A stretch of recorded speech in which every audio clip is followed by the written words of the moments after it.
ఈరోజు వీడియోలో 2 కీలకమైనటువంటి అంశాలు నేను టచ్ చేయబోతూ ఉన్నాను. ఒకటి పవన్ కళ్యాణ్‌కి సంబంధించి, 2 ఈ ఓవైసీ వాళ్ళది ఫాతిమా కాలేజీ ఉంది సలకం చెరుడు దానికి సంబంధించి.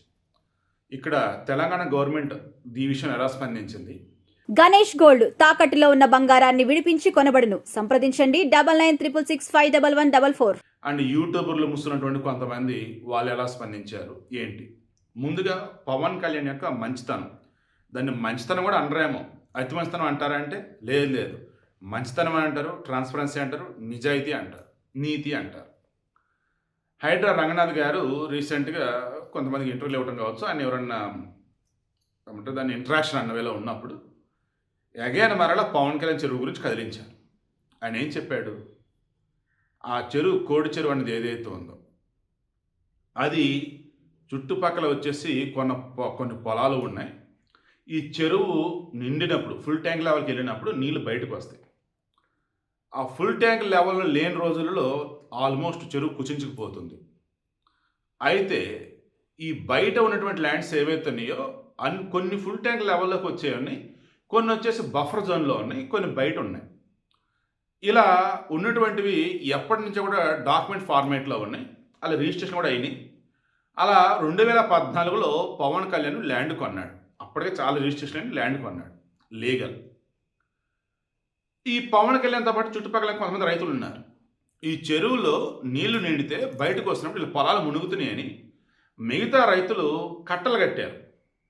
వాళ్ళ పొలాల్లోకి నీళ్ళు రాకుండా అడ్డుకట్టలు కట్టేశారు.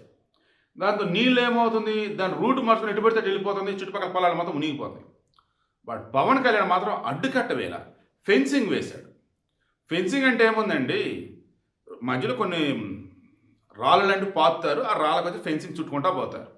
మధ్యలో గ్యాప్ భయంకరమైన బోల్డ్ అయితే గ్యాప్ ఉంటుంది. సో నీళ్ళు ఏమైంది, ఫుల్ అయిన తర్వాత హ్యాపీగా వచ్చేస్తాయి, పవన్ కళ్యాణ్ పొలంలోకి వచ్చేస్తాయి. పొలంలోకి వస్తుంది, నేను కొనుక్కున్న పొలం డబ్బెట్టు కొన్నాను, ఆ నీళ్ళు నా దగ్గర రావటం ఏంటని ఏ రోజు పవన్ కళ్యాణ్ ఆపల. కేవలం హద్దుల కోసం జస్ట్ ఆ బోర్డర్ అన్నట్టుగా ఆ హద్దురాలు పెట్టుకున్నాడు, ఫెన్సింగ్, అంతే. ఇదే ఆయన చేసింది. ఇది జనరల్గా ఎవరైనా చేసేది. మామూలుగా బయట ఓపెన్ ఏరియాలో ఉన్నటువంటి వాటిల్లో గట్లు ఉంటాయి. ఈ చెరువు కదా, మళ్ళీ గట్టేస్తే నీళ్ళకి ఇబ్బంది అయిద్దని నీరు ఆపినట్టు దాన్ని గట్టేయకుండా ఫెన్సింగ్ వేశాడు. అదయ్యా ఆయన యొక్క మంచితనం అంటూ ఈయన హైలైట్ చేశాడు. ఇక రీసెంట్గా కొంతమంది ఆ కోడి చెరువు దగ్గరికి వెళ్ళి ఈ ల్యాండ్ కబ్జా అంటూ, ఈ ల్యాండ్ గవర్నమెంట్ది అంటూ నానా హడావుడి చేశారు. కొంతమంది అంటే వాళ్ళు యూట్యూబర్లు, వాళ్ళకి మరి పేమెంట్ అందిందో ఇక వెనకాల ఎవరున్నారంటో వాళ్ళకి తెలుసు. సరే అన్నారు కదా అని చెప్పేసి మేము వెళ్ళాం, చెక్ చేసాం, లీగల్గా అన్నీ కరెక్ట్గా ఉన్నాయి. పవన్ కళ్యాణ్ అన్నారు కదా, నా భూమిని చూడండి, నేను ఏమాత్రం కబ్జా చేసినట్టున్నా, నా డాక్యుమెంట్స్ లీగల్గా లేకున్నా I'm ready to give land అని చెప్పేసి గవర్నమెంట్కి ఇస్తా అని చెప్పేశాడు ఆయన. సో అలా చూస్తున్నప్పుడు మేము వెళ్ళి చెక్ చేసినప్పుడు కూడా పవన్ కళ్యాణ్కి సంబంధించి అన్నీ కరెక్ట్గా ఉన్నాయి, ఆయన ఎక్కడ ఏ తప్పు చేయలేదు అని మాకు అర్థమై ఇంక వెనక్కి వచ్చామన్నారు.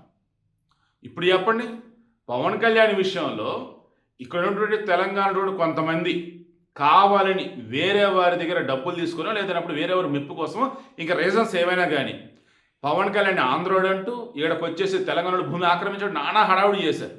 పవన్ కళ్యాణ్ సింపుల్గా ఏమన్నాడండి, భారతదేశం, మనమంతా భారతీయులం, నేను తప్పు చేసినట్టుగా నిరూపిస్తే నా భూమి ఇచ్చేస్తా, తెలంగాణలో ఉన్నటువంటి వారికి నా వంతు సహాయ సహకారాలు కన్నప్పుడు ముందు నేనే ఉంటున్నా, ఎందుకంటే తెలుగువారిగా 2 ప్రాంతాలలో ఉంటున్నాం తప్ప మనమంతా తెలుగువారమే అని క్లారిటీ ఇచ్చాడు.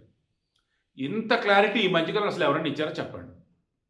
ఇక వీళ్ళకి వద్దాం. ఫాతిమా కాలేజ్ ఇది సలకం చెరువులో ఉండే. హైడ్రా ఎప్పుడైతే ఫామ్ అయిందో అందరి దృష్టి ఆ చెరువు మీద పడింది. ఎందుకు, ఆ చెరువు మధ్యలో ఈ కాలేజ్ ఉంది. బీజేపీలు ఆటోమేటిక్గా కోర్టు దాకా వెళ్ళిపోయినారు, ఎవరు అడ్వకేట్స్ వాళ్ళు ప్రజా ప్రయోజన వ్యాజ్యం వేసి. ఈ ప్రజా ప్రయోజన వ్యాజ్యం వేసినప్పుడు కోర్టు ఏం చేసిందంటే జిహెచ్ఎంసీకి, మున్సిపల్ వాళ్ళకి, ఆ తర్వాత హైడ్రా వాళ్ళకి ఇచ్చిందో లేదో గుర్తులేదు కానీ అధికారులకి జిహెచ్ఎంసీకి నోటీసులు ఇచ్చింది. అసలు ఆ కాలేజీకి పర్మిషన్లు ఎవరు ఇచ్చారు, ఈవెన్ ఎడ్యుకేషన్ డిపార్ట్మెంట్, విద్యాశాఖకు కూడా అందులో ఎంతమంది చదువుకుంటున్నారు, అసలు అది ఎలా నడుస్తుంది అంటే చెప్పండి అయ్యా అని. వాళ్ళు ఇన్ టైంలో ఏమి ఇవ్వాల. ఈలోపు ఎవరైతే ప్రజా ప్రయోజన వ్యాజ్యం వేశారో వాళ్ళు మరలా వాదించారు. అది ఏకంగా ఫుల్ ట్యాంక్ లెవెల్లో ఉంది, చెరువు మధ్యలో కట్టారు, అది ఎట్టి పరిస్థితులు దాన్ని ఉంచకూడదండి అని చెప్పేసి అన్న మూమెంట్లో మరలా కోర్టు సీరియస్ అయింది. ఇంతలో ఈ మన గవర్నమెంట్ సైడ్ నుంచి ఏంటంటే మేము 2-3 రోజుల్లో మొత్తం మీకు ఇస్తాము అని చెప్పేసాను. ఏమి ఇచ్చారు కోర్టుకి అంటే అది వచ్చేసి చెరువు భూమి కాదని, అంటే దానికి అన్ని పర్మిషన్లు ఉన్నాయన్నట్టుగా వీళ్ళు ఇచ్చేశారు. కోర్టు ఆశ్చర్యపోయింది, ఇదేంటే బాబా చెరువు మధ్యలో కనిపిస్తూనే ఉంది అండ్ మరో దానికి పర్మిషన్స్ లేవని మనం మీరే అన్నారు, మళ్ళీ పర్మిషన్స్ ఉన్నాయని అంటున్నారు, అసలు ఏంటి ఇదంతా అని చెప్పేసి.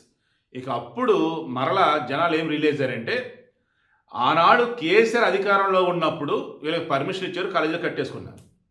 ఈనాడు కాంగ్రెస్ అధికారంలో ఉన్నప్పుడు అది అక్రమం కాదు సక్రమం అని అంటున్నారు.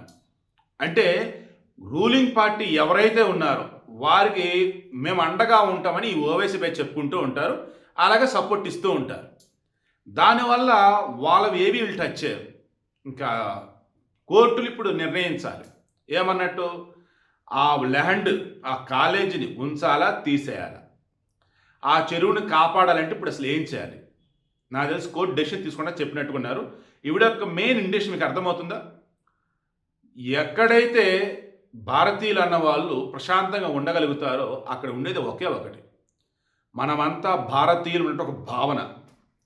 ఎక్కడైతే భారతీయులు వారిలో వారు ఇబ్బంది పడుతూ ఉంటారో లేదా రకరకాల సమస్యలు ఎదుర్కొంటూ ఉంటారో అక్కడ ఉన్నది భారతీయులే. కానీ కులం పేరుతో కొంతమంది, మతం పేరుతో కొంతమంది, ప్రాంతం పేరుతో కొంతమంది ఒకరికొకరు కూడా ఒకరి మీద ఒకళ్ళు నిందలు వేసుకుంటూ ఉంటారు, లేనిపోయినటువంటివి కుట్రలో కుతంత్రాలకు పాల్పడుతూ ఉంటారు. దానివల్ల ఎవరిలో బాగుపడేది అంటే వేరే వాళ్ళు, అది ఇంకెవరు అంటే మీ ఊహకు వదిలేస్తున్నారు. ఇవిడ ఒక మెయిన్ ఇంటెన్షన్, పవన్ కళ్యాణ్ అనబడే వ్యక్తి కలలో కూడా తప్పు చేయడు.